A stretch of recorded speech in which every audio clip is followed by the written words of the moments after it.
Bonjour tout le monde. Dans la continuité de ma dernière vidéo sur Void Wedge, aujourd'hui nous allons affronter un deuxième boss du dernier chemin de Juno. Le boss que nous allons affronter aujourd'hui s'appelle Kagen.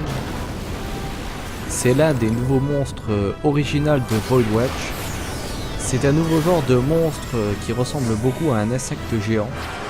Il fait énormément penser aux monstres que vous pouvez trouver au début de Final Fantasy IX dans la forêt maudite. C'est malheureusement par contre le seul monstre original de la dernière update sur Void Wedge. Les autres boss étant simplement des anciens boss qui avaient été rajoutés dans la première update de Void Wedge avec un nouveau skin tout simplement. Le boss se trouve à Kufim Island, ou sur l'île de Kufim. Pour le faire pop, il faudra respectivement aller en G6, en H6 ou en I7 avec la Key Item ainsi qu'une Void Stone. Ce boss est, je pense, le plus simple des trois. Le combat peut durer un petit peu longtemps quand même, comme tous les boss du dernier tiers de Juno. Comme d'habitude, nous sommes à la recherche des triggers qui vont permettre de récupérer donc, les items que le monstre drop ou ne drop pas. Je vous renvoie à ma vidéo contre Pile où j'ai très bien expliqué un peu le système de drop de Void Wedge et son gros problème. Au niveau des drops, il drop déjà quelques magies qui ont été rajoutées dernièrement telles que Foudre 5 ou Bregga. Ça peut être très utile si vous avez besoin de ces magies parce que malheureusement elles coûtent énormément cher à l'Action House. Sinon on peut bien sûr récupérer des armures de niveau 95. On peut noter par exemple une très bonne armure pour Paladin. Pour commencer à parler un petit peu du boss en lui-même, il possède pas mal d'AOE et beaucoup d'AOE de cône. C'est pourquoi il faut que notre tank se trouve tout seul en face du mob, comme d'habitude, pour éviter justement que beaucoup de monde se fasse toucher par ces AOE. Il possède aussi certaines AOE qui justement sont des AOE normales et pas de cône.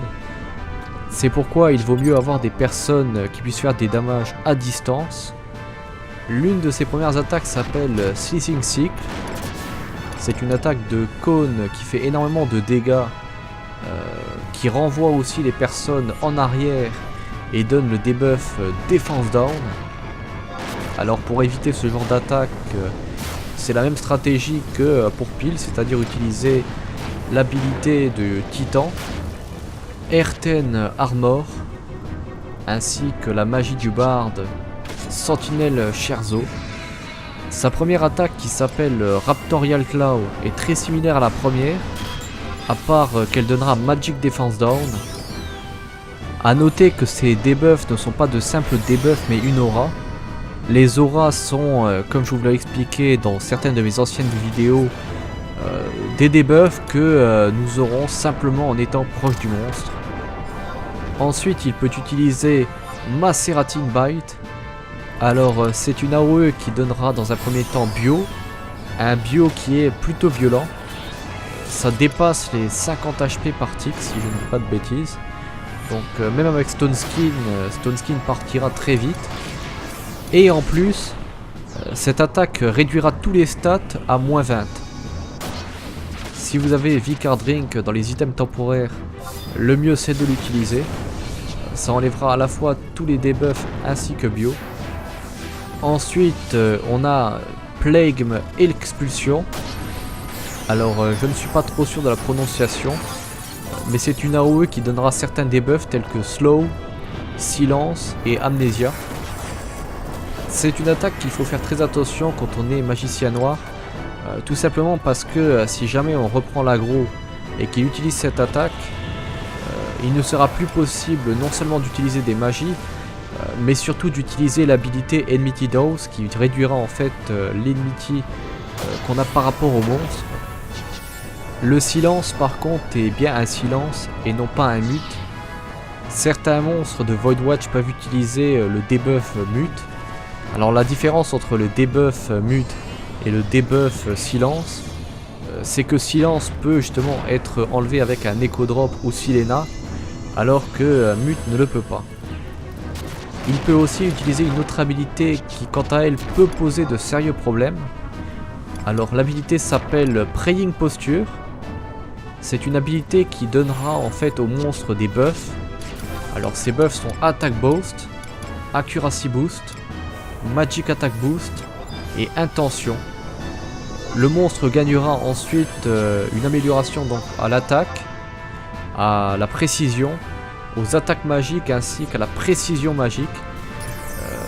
Ce qui peut faire très mal avec l'aura Defense Down.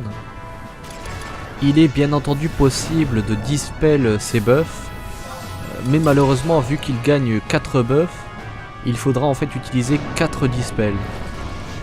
C'est pourquoi il faudra malheureusement plusieurs personnes qui utilisent dispel et non pas seulement une seule personne.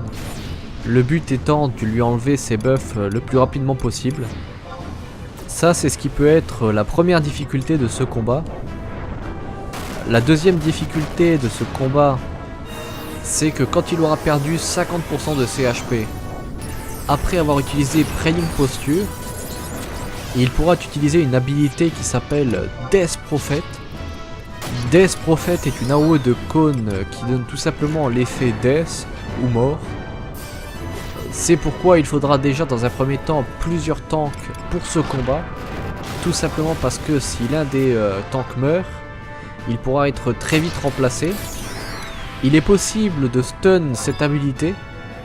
Malheureusement, suite aux updates que Square Enix avait fait sur les NM, pour enlever la possibilité de faire un Chain Spell Stun, alors le Chain Spell Stun, c'était à l'époque quand certains magiciens rouges avaient donc en support job Dark Knight utilisé la 2 heures qui est Chain Spell, qui permet d'utiliser toutes les magies à volonté, sans temps justement pour la lancer et sans recast.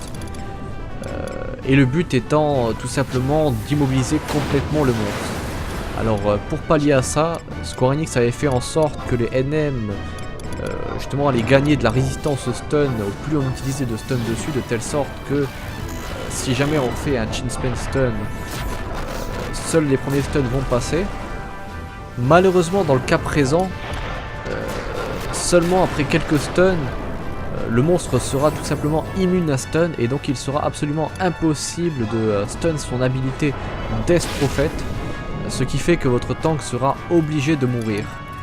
À moins qu'il possède bien sûr des objets qui permettent justement la résistance à la mort.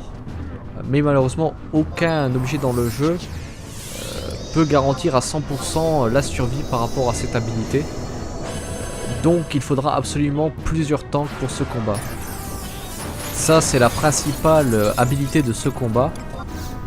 Ensuite, il peut utiliser bien sûr certaines magies telles que Aeroga 4, Aero 5. Il utilise beaucoup justement de magie de vent en fait. Il peut utiliser aussi certains debuffs tels que Poisonga ou Silpga. C'est le type de magie standard que la plupart des boss possèdent. Pour ce qui est des résistances, il résiste énormément à l'élément vent ainsi que l'élément terre.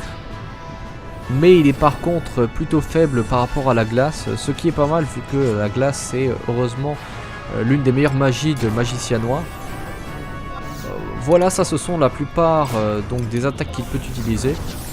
Il peut aussi utiliser une attaque où il va sauter en l'air et faire une AOE en fait qui fera énormément de dégâts. Combat plutôt pas mal au final, assez original.